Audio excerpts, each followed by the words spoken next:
Bueno, y estamos entonces en estas nuevas entrevistas que estamos haciendo con distintos profesionales de distintas áreas, acá en la persona, detrás del personaje, cuyo tema central en este programa es salud mental, un abordaje integrador con distintas miradas. Así que vamos a tener distintas medidas en esta ocasión.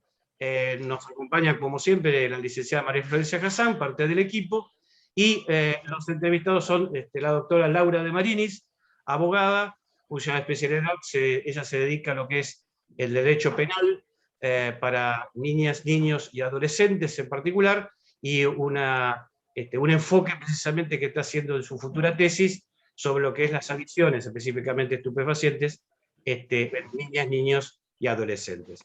Y el doctor Guillermo Muñiz, médico psiquiatra, jefe de la guardia que tiene la psiquiatría del Hospital Álvarez. Así que muchas gracias por hacerse un tiempito en las ocupaciones de todos, en particular, que sé que son muchas. Así que no, como les dejo abierto a Florencia lo que quieran preguntar o cómo empezamos, o cada uno cómo quiere empezar a encarar el tema salud mental, un abordaje integrador con distintas miradas. Ustedes dirán. Bueno, arranco a preguntar. Dale, muy bien. En realidad para cada uno. Yo lo que les quería preguntar era, me interesaba ubicar las diferencias que ustedes pueden situar respecto a la etapa, podríamos decir, prepandémica y lo que estamos atravesando, ¿no? Si bien hay diferentes cuestiones, pero en torno bueno, ¿cuáles son las cuestiones que ustedes ubican como diferentes o iguales o que han aumentado su gravedad y demás? Bueno, yo te puedo decir de lo que tenemos en el hospital y de lo que ha pasado, digamos, en general con la problemática del COVID. Digamos, yo, por así decirlo, hablaría de varias etapas en este año y medio que llevamos de COVID. En una primera etapa, fue una etapa, digamos, de mucha incertidumbre, digamos, en donde las personas, los pacientes, las personas en general, se enfrentaban a una situación absolutamente inédita en sus vidas, y por lo tanto, el no tener claro, digamos, cómo manejarse, cuáles eran las nuevas referencias, y el estar, digamos, en una situación, en principio, de aislamiento, por así decir, generó una cantidad de cuadros de angustia y de ansiedad vinculadas a la imposibilidad de poder mantener, digamos, la sociabilidad mínima que habíamos de alguna manera resignado en función del aislamiento que significó la primera parte de la pandemia.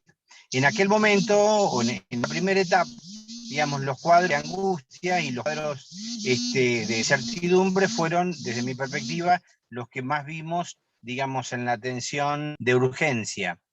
Pero posteriormente, digamos, con digamos, el avanzar de la pandemia, empezó, digamos, a jugar un papel muy fuerte la cantidad de pacientes fallecidos.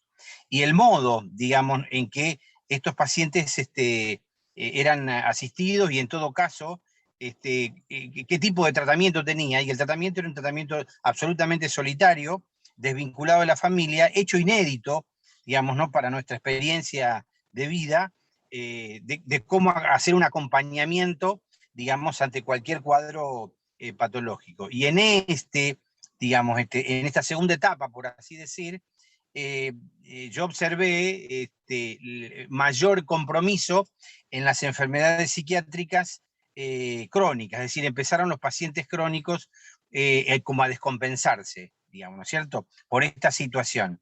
Y además, podemos decir que muchos pacientes, digamos, con patología psiquiátrica y medicados, padecieron de COVID, con lo cual se exacerbaron, digamos, algunos síntomas como las crisis de pánico y en general la psicosis, digamos, lo que son las enfermedades crónicas en psiquiatría.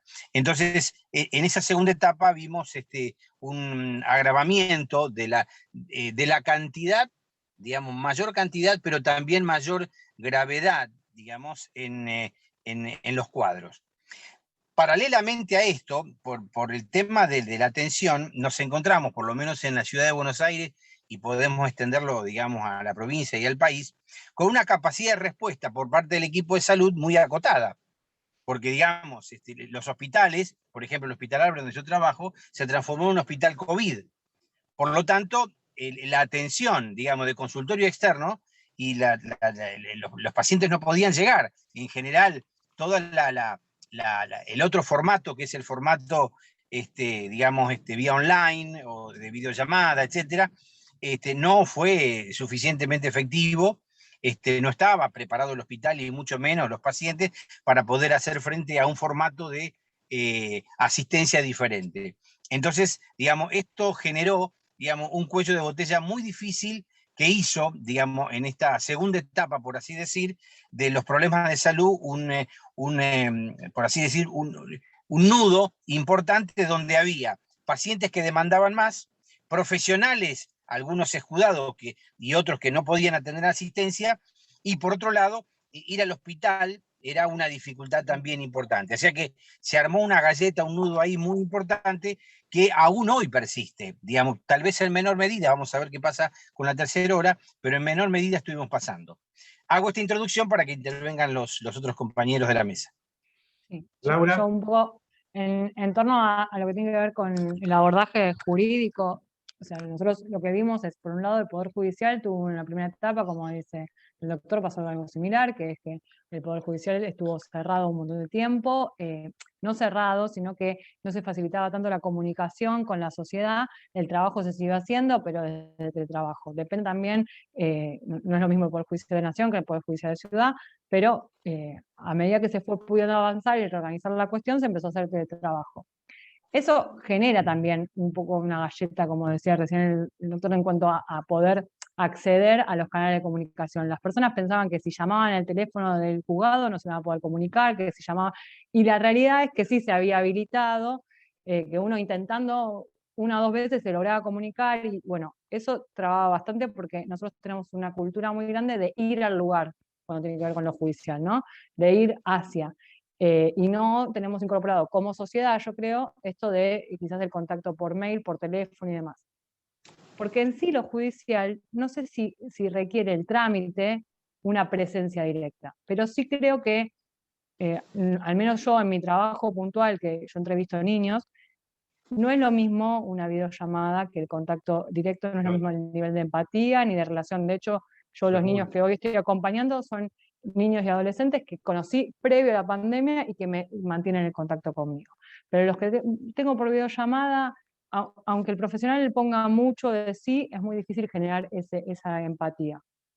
Y en torno a la cuestión de la salud mental, a todo lo que decía recién el doctor Muñiz, creo que hay un punto que para mí es central, que es la ley de salud mental, que ya tiene 10 años, es una ley de vanguardia, que para mí es muy buena, pero faltan los recursos para que esa ley funcione como corresponde. Porque lo que decía recién el doctor Muñiz, la pandemia exacerbó todo, pero no todos los hospitales tienen un equipo interdisciplinario preparado, los hospitales polivalentes, como dice la ley, para recibir las patologías de salud mental y dar una respuesta a esas patologías. Son algunos contados, el Álvarez, por ejemplo, que el equipo interdisciplinario puede recibir la demanda espontánea y resolver una situación de emergencia o de urgencia, pero no todos. Y esa es una de las fallas, por ejemplo, de la ley que nosotros venimos viendo y que con la pandemia obviamente se observó, y otra de las fallas es la falta de casas de medio camino, que son como estos lugares intermedios entre la internación, que puede ser voluntaria o involuntaria, y después llegar al momento de poder integrarse mejor a la sociedad sin tener que estar aislado, más allá de lo del COVID, digo, ¿no? Por el tratamiento. Esas son algunas cuestiones que para mí, desde el derecho, observaciones desde la ley, ¿no? Y la ley me parece muy buena, le da un valor muy grande a la opinión del equipo interdisciplinario, que me parece necesario que así sea, pero no da los recursos al equipo interdisciplinario. Claro. Y muchas veces esos equipos se ven desbordados por las situaciones. Igual es un caso a caso en cada hospital, en cada institución y en cada realidad, ¿no? Nada, no sé. Mi pregunta ahora va entonces un poco en lo que Laura, yo voy a llamar por los nombres, por la pila de nombres, el pronombre de pila. Lo que Laura planteaba en particular, la ley, entonces, tiene también una falencia desde el punto de, no la ley, pero digamos, la implementación de la ley, aún no estando en pandemia, ya tiene una falencia para las familias cuando tienen un ser querido con algún tema relacionado no solamente con la adicción a psicofármacos, sino con cualquier otro tipo de adicciones o patologías referidas, ¿no?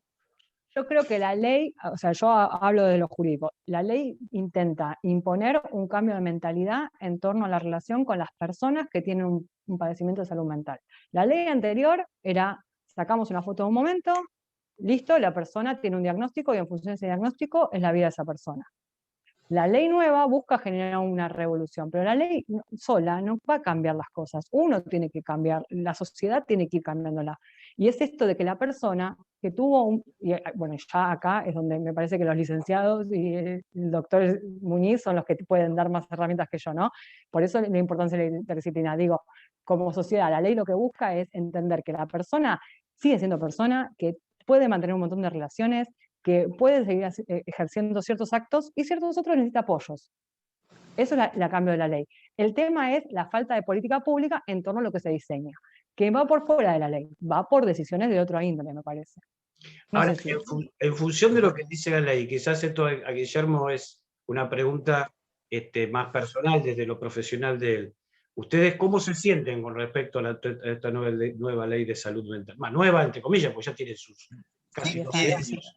En particular, a ver, nosotros vemos que es una ley perfectible, que supera lo que teníamos, digamos, hasta hace 10 años, pero, digamos, acá tenemos que analizar varios aspectos. Recién la doctora hablaba de el cambio de paradigma, por así decir, que estoy de acuerdo, pero hay muchos actores, digamos, además del gobierno, en instrumentar la ley. Por ejemplo, la corporación médica. Claro. La corporación médica se vio interpelada con esta ley. Digo los psiquiatras, ¿no es cierto? Sí, los que los involucraban, sí. Particularmente por dos aspectos. Primero, había un fantasma, digamos, y sigue habiendo un fantasma, que es el sentido nuevo de la desmanicomialización, es decir, no abonar la idea de que los pacientes estén de por vida internados en un lugar. Entonces, con el fantasma del cierre de algunos hospitales o de no haber, digamos, suficiente espacio de hospitales para trabajar pacientes agudos y crónicos, escondía, digamos, por así decir, bajo ese pretexto, algo que me parece a mí muy sintomático de este tiempo, ¿no?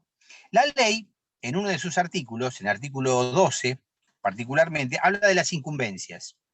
Y no es un detalle, digamos, ¿no? Es decir, para la corporación médica, ¿no? El médico es, en un equipo interdisciplinario, el profesional, comillas, el profesional. Es decir, como estableciendo una jerarquía, digamos, ¿no? Y entonces, al ser el profesional, es el que está más dotado, comillas, para ejercer la conducción de ese equipo interdisciplinario. Digamos, un servicio de salud mental. Entonces, la nueva ley, deja abierto, digamos, ¿no?, la participación en la conducción de los equipos de salud a profesionales que no necesariamente sean médicos, sino abre la puerta a los más capaces, a los más formados. Y la verdad que no necesariamente el médico, el psiquiatra en este caso, es el más capacitado, el más formado para conducir un grupo interdisciplinario. Y ahí intervienen los trabajadores sociales, los psicólogos, psicopedagogos, etc. Esto, digamos, perturbó mucho a la comunidad médica y entonces empezó, digamos, un lento pero sostenido boicoteo y saboteo, digamos, a la ley. Naturalmente, la otra pata es la política. Como recién decía la doctora, es cierto, acá hay que dotar de recursos. Recursos que en el gobierno de la ciudad vienen disminuyendo en salud a pasos agigantados. Digamos, en la gestión del PRO en la ciudad de Buenos Aires en los últimos 15 años, hemos pasado de un presupuesto en salud que iba del 21.8 a 15.7 hoy. Claro. digamos, ¿cierto? Entonces hemos disminuido, digamos, el presupuesto destinado a salud significativamente. Entonces, cuando tenemos esta situación, entonces ya vamos viendo que no se pueden hacer proyectos de estas características, como por ejemplo, se había planteado que en los hospitales generales de agudo hubiera 10 camas de internación por hospital. Esto no se cumplió. Mucho menos las casas de medio camino. Es decir, cuando se plantea una situación así, digamos, no se plantea un programa de inversión. Y esto justamente es lo que a partir de los años 90, yo diría, empezó en los programas de salud en general, en nación, en provincia y en ciudad, digamos, a hacer recortes muy significativos, digamos, en los presupuestos, abriendo paso a la tercerización, a la precarización laboral y obviamente, digamos, a también la disminución en la masa salarial de todos los trabajadores del sistema de salud de la ciudad. Y entonces, este es el otro elemento importante, digamos, que tenemos que rescatar para pensar en un movimiento de pinzas que hay hacia esta ley, que puede ser mejorable absolutamente, pero que al estar afectando aspectos políticos por un lado y por otro lado profesionales, se hace muy difícil la implementación. Y entonces nos encontramos efectivamente en los efectores, en los hospitales, con dificultades muy porque no tenemos dónde derivar, ya no pacientes, digamos, graves, sino no tenemos derivación a consultorio externo. Digamos, ¿no? Es una dificultad. No tenemos espacios en hospitales de día. Hoy, por ejemplo, cuando evaluamos un paciente, hoy, digamos, en plena pandemia, lo tenemos que hacer en los hospitales generales de agudo. Y esto nosotros hemos establecido, digamos, algunos contactos con la Dirección de Salud Mental para que trabaje en consonancia con el Poder Judicial, porque nosotros entendemos que las evaluaciones hoy interdisciplinarias las tienen que hacer los hospitales monovalentes. Nombrar un equipo interdisciplinario por día de guardia y que los monovalentes, el Alvear, el Boyano, el Tobar García, el Borda, digamos, sean ellos y no los hospitales generales de agudo que estamos destinados a COVID y atender la problemática de urgencia de los pacientes psiquiátricos, digamos, que vienen espontáneamente al hospital. Y, digamos, asistir a los que vienen al hospital y no pueden ser atendidos en el consultorio externo. Pero, sin embargo, nos cuesta mucho y estamos desbordados hoy, digamos, en este caso, la Dirección de Salud Mental ha hecho, y el gobierno de la ciudad, digamos, ha hecho caso omiso, digamos, al tema de salud mental, que es un problema creciente en la ciudad de Buenos Aires. Sí, comparto totalmente lo que plantea el doctor, ¿no? Yo creo que si hay algo que veníamos, ¿no? Advirtiendo, tiene que ver con el déficit de recursos humanos y también edilicios, sumado a que creo también que muchas veces se cuela todo el tiempo, ¿no? la cuestión política y la ideología, y lo cierto es que es interesante pensar que, por ejemplo, la internación muchas veces es una gran intervención que es necesaria. Esto no es en contra, ¿no? Hay toda una tendencia. Yo estudié en la época donde estaba la otra ley y cuando recién me recibí advirtió la llegada de esta nueva ley y parecía que era, y digamos, nada en sí mismo es excelente o malo, sino, esto lo pueden decir mucho mejor los abogados, ¿no? Pero cómo se interpreta y cómo se hace uso de la ley, de la norma para cuidar al otro. Ahora, cuando hay un sistema que pareciera que todo el tiempo está priorizando otro tipo de cuestiones, sobre todo las económicas, por fuera de otras cuestiones, bueno, ahí empieza, ¿no? a mezclarse los asuntos, porque me parece también que es una ley que en algún punto también, a veces me pregunto si está protegiendo al profesional, ¿no?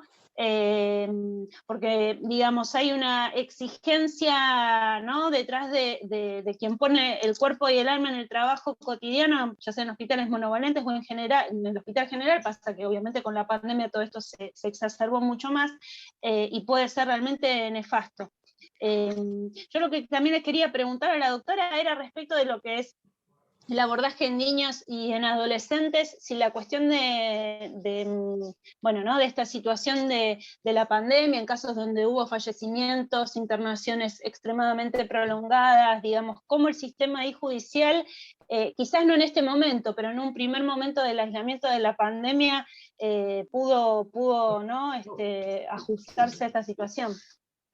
¿En qué sentido? Porque en el sentido, por ejemplo, ¿no?, situaciones conozco de niños en donde el padre y la madre tenían que estar internados y de repente ese chico no lo podía cuidar otro familiar porque pero ahí, también... claro, ahí por la ley 26.061 y la 114 en el caso de la Ciudad de Buenos Aires, corresponde que intervenga el organismo de protección de derechos, no el Poder Judicial en sí, sino que lo que se tiene que hacer es a través del servicio social del hospital que está interviniendo, en el caso de las internaciones prolongadas, el servicio social suele dar aviso al Consejo de Derechos, y el Consejo de Derechos es quien debe abordar esa situación y analizar y evaluar la situación puntual del niño y su trayectoria vital, en torno a todas las personas adultas que tienen que ver con su vida cotidiana. En función de eso se determina si hay que hacer una medida excepcional, es decir, no hay ningún adulto referente en su entorno donde pueda permanecer mientras que sus padres se recuperan la salud, tendrá que disponerse de una medida excepcional. Y en caso contrario, se dispondrá, no sé, ir con una tía, aunque sea un poco más lejos, aunque cambie un poco su medio de vida habitual. Pero bien, en sí, en el sí, caso de una adicción, ¿cómo es el procedimiento? En el caso de que un padre o una madre tenga una situación de consumo problemático, ese es un tema para debatir a largo y tendido, porque vos ahí podés poner en duda o sea, en qué situación está el consumo, de qué forma está el consumo y si hay un riesgo para sí, para terceros. Y ahí entra un debate. O sea, yo creo que por un lado es una evaluación que se hace en un equipo interdisciplinario, no es algo que jurídicamente yo te pueda contestar, es algo que tiene que verse en el entorno. Si es una madre que vive con su hijo y con otros hijos y la abuela de esos chicos, y la madre entra y sale, es una evaluación, una situación distinta a una situación de una chica que está en un contenedor consumiendo con su bebé. Son situaciones que hay que verlas en el caso puntual, evaluando todos los factores que hay en su entorno. No es lo mismo una persona que tiene un consumo problemático con otros medios alrededor que pueden sostener a esos niños, que la situación de una persona que tiene un consumo problemático que está perdido y que no tiene ningún punto de apoyo. No sé si me explico. Como en el abstracto es muy difícil pensarlo, porque es en el caso a caso. Y yo quería rescatar lo que dijo el doctor Muñiz. Para mí, lo digo desde mi especialidad, los abogados hacemos agua, acá los que saben son los que saben. O sea, el derecho administra conflictos, pero los conflictos los resuelven los profesionales que trabajan con la salud mental, los profesionales que trabajan desde la psicología, los profesionales que, o sea, son otros ámbitos los que tienen que resolverlo, no la ley. Tiene que ver con los vínculos, tiene que ver con el diálogo, tiene que ver con la construcción, las trayectorias vitales, es algo que excede para mí lo jurídico. Y la ley 26.061 vino a cambiar eso en niñez, que no dependa de la decisión de un juez, sino que tenga que ver con una evaluación del medio de vida del niño. Y en la pandemia lo mismo. Muy difícil en abstracto. Entendido, es bastante claro.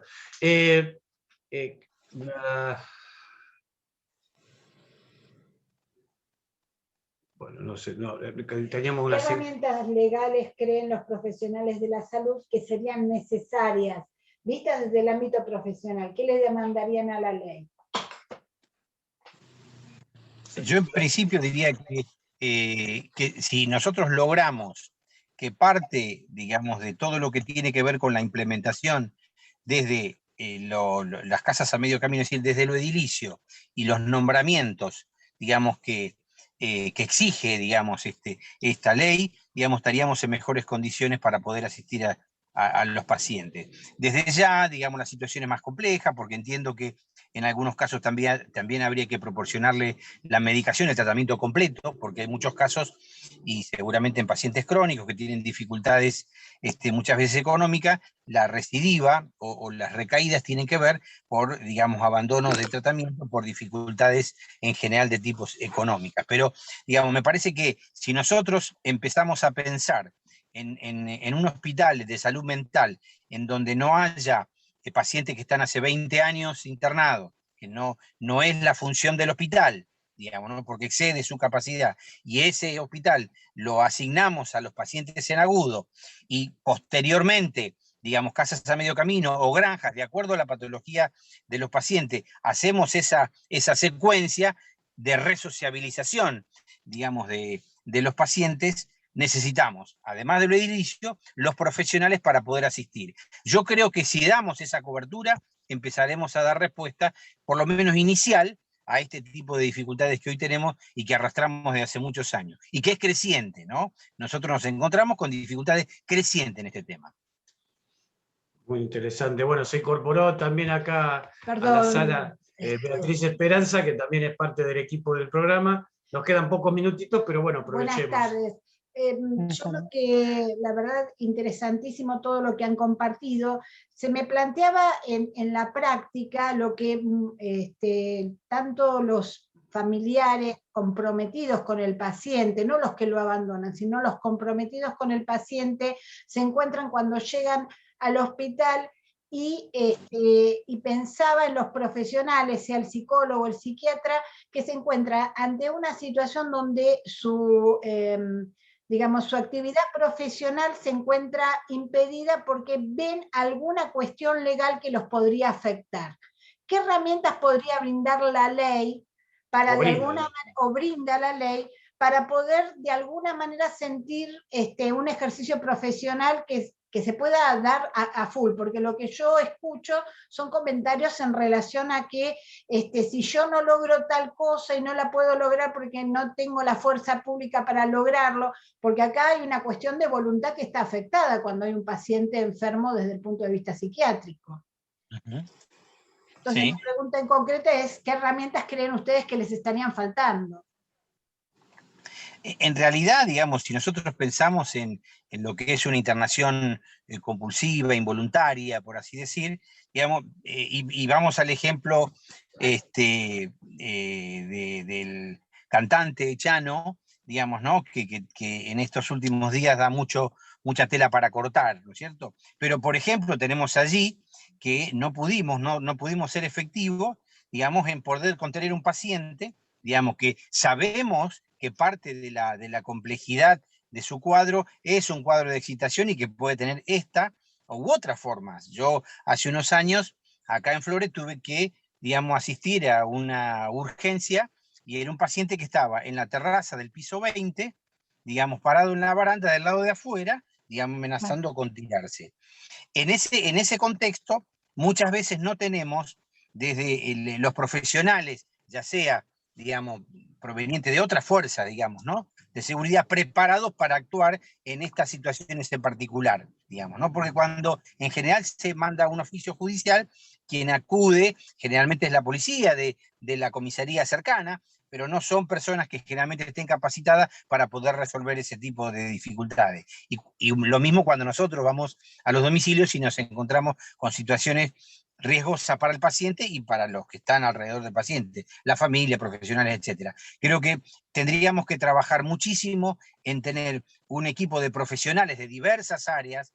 Cuando hablamos de multidisciplinario, no solo es para la evaluación, sino para el abordaje en situaciones de conflicto o, digamos, de crisis. No tenemos, digamos, las herramientas necesarias como para poder asistir adecuadamente al paciente en una situación de crisis. De hecho, cuando uno convoca el examen psiquiátrico tiene sus limitaciones porque no son agentes de seguridad. Y cuando viene la policía, la dificultad que plantea el doctor Muniz es la misma que surge. Llegan agentes que son agentes de calle, que no están preparados para abordar esa situación. Y entonces ahí empieza un peloteo en el que no hay una resolución del conflicto en sí. Porque lo que para mí falla es la falta de capacitación de profesionales de seguridad en torno a la salud mental, que es un abordaje distinto al de la situación de calle. La seguridad en calle es distinto con una persona que tiene una patología de base. Ahora, ese tema de falta de especialización también dentro de los que son funcionarios judiciales, no la abarca Laura, pero ¿han visto dentro del Poder Judicial alguna falencia o falta algo como para decir? Porque de repente nos hemos enterado de jueces o secretarios que demoran 20, 30 días en dar una orden que le está pidiendo un médico u otra repartición. ¿También faltaría un elemento, digamos, de cohesión, digamos, en este tema? Y yo creo que la falta de velocidad en la resolución de determinadas cuestiones urgentes las vemos en casi todos los ámbitos del derecho, y eso tiene que ver con otra cuestión que no solo atañe a la salud mental. Yo no creo que tenga que ver una cuestión de ser o no especializado en salud mental para resolver rápido un pedido urgente o un amparo, o incluso una medida urgente de evaluación y de asistencia a una persona. Eso tiene que ver con otras cuestiones que para mí exceden esta charla y tienen que ver con una reforma grande y sustentable del Poder Judicial para que sea un Poder Judicial al servicio del pueblo. Pero bueno, yo ahí ya me estoy poniendo en otro debate, me parece que me estoy yendo de lo que veníamos No, hablando. pero viene Pero la pregunta de para mí, porque que... así como no te resuelven, digo, el oficio sí, judicial sí. para que empiece la evaluación compulsiva, tampoco te resuelven un montón de situaciones que resultan urgentes. Este es uno de los ejemplos. Por eso yo No sé si te sacaba el tema porque también está este tema, y los que somos ciudadanos de a pie, en particular, que no conocemos tanto de esto, uno a veces se siente medio así como desamparado, mira para el costado, mira para atrás, y ¿para dónde voy? Y esta es un poco la idea. Mira, te pongo un caso. Nosotros tenemos los chicos, nosotros trabajamos con chicos en conflicto con la ley penal, ese es nuestro trabajo, y muchas veces el oficio judicial para que hagan la evaluación interdisciplinaria llega después que el pibe ya cayó detenido. Entonces, en definitiva, cuando llega detenido, ahí el chico es evaluado. Y vos decís, tuvo que cometer un delito y correr el riesgo de todo lo que implica cometer un delito, cuando en realidad hay una cuestión de salud mental que tendría que ser abordada desde el ámbito de protección de derechos. Esa cuestión que vos sentís es la que todos los operadores luchamos, porque tiene que ver con las burocracias que no logramos desarticular y que hacemos mucho de nuestra parte, así como el doctor Muñiz hace mucho de su parte para poder trabajar en las guardias a pesar de la falta de recursos. El Poder Judicial tiene operadores que tratamos de artesanalmente tratar de mover las cosas más rápido para que haya una respuesta, pero también nos llega la desazón de encontrarnos en estas situaciones, que implica, porque nosotros estamos convencidos que son más vulneración de derechos que las que, o sea, vulneramos más de lo que protegemos a veces. Y eso genera muchísima desazón. Yo realmente, la única desazón que yo tengo en este momento, que se nos acaba directamente el tiempo, pienso que da para vamos a tener que molestarnos de vuelta, me parece, Florencia, a esos dos, tanto a Guillermo como a Laura, tanto a la doctora Marini como al doctor Muñiz, vamos a tener que molestarnos de vuelta, porque abrieron un montón de interrogantes, abrieron un montón de temas, no interrogantes, pero plantearon un montón de temas que nuestros oyentes podrán hacer las preguntas, ellos se ofrecieron en contestarlas vía WhatsApp, las que ustedes formulen, que están escuchando, al 11 22 76 71 89 o escribiendo al mail persona-personaje@yahoo.com. Les agradecemos muchísimo, sé las ocupaciones que ustedes tienen, y bueno, quedan comprometidos para una próxima. Así que bueno, muchas gracias realmente por sus aportes en particular. Y seguimos con la programación de la persona detrás del personaje. Gracias.